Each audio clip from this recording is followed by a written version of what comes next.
와신상담. 뗄나무 위에 눕고 쓸개를 맛보다. 원수를 갚기 위해 분발하는 것이나 큰 뜻을 이루기 위해 분투하는 모습을 비유하는 말이다. 포항공대공학 이상준 교수 글. 일본을 따라가기 위해 일본어 공부를 했다. 일본의 예법을 배웠다.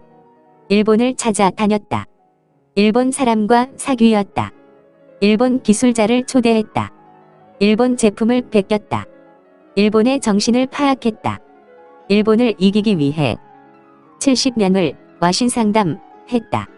이런 일을 스스로 겪어보지도 않은 어떤 망나니 같은 놈이 친일 매국이라고 한다.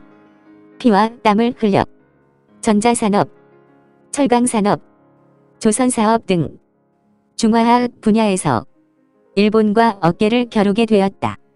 이제 겨우 자식들 배불리 먹이고 비바람 맞고 잠자게 되었다. 세계에서 무시당하는 신세를 겨우 면했다. 소재산업에서 우리는 다시 70년 은인자 중 와신상담으로 일본을 이겨야 한다. 소재산업은 독일, 영국, 일본이 가지고 있는 기술의 보석인 것이다.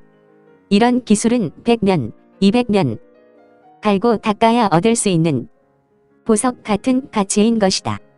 오기를 부리고 불대로 내지르고 전략도 없이 싸움이나 걸고 거짓말로 국민을 속이는 정신으로는 절대로 도전할 수도 얻을 수도 없는 것이다.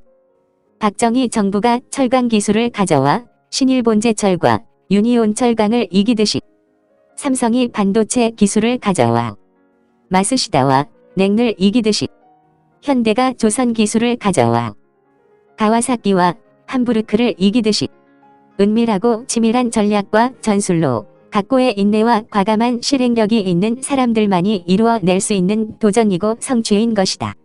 이제 대한민국은 일본을 넘어서 독일을 이기고 영국을 이기고 미국을 이겨야 된다. 이것이 우리의 도전의 대상인 것이다.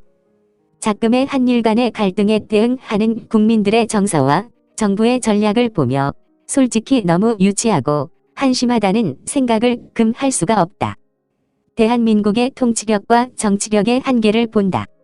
시야는 완전히 우물 아니고 아집에 막혀서 포용력은 완전히 좁쌀이다. 고집을 배짱과 리더십으로 착각을 하고 있다. 자신을 반성하고 실수를 인정할 용기는 눈곱만큼도 없어 보인다.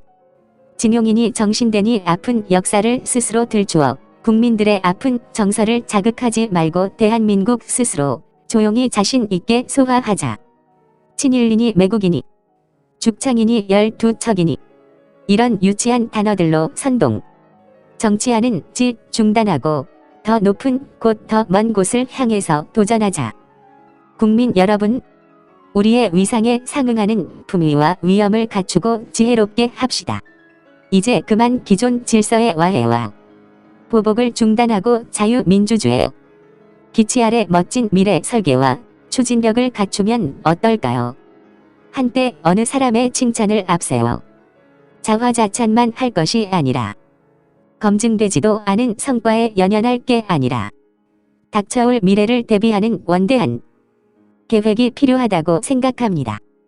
글쓴이 포항공대 기계공학 교수 이상준. 이호근 방송.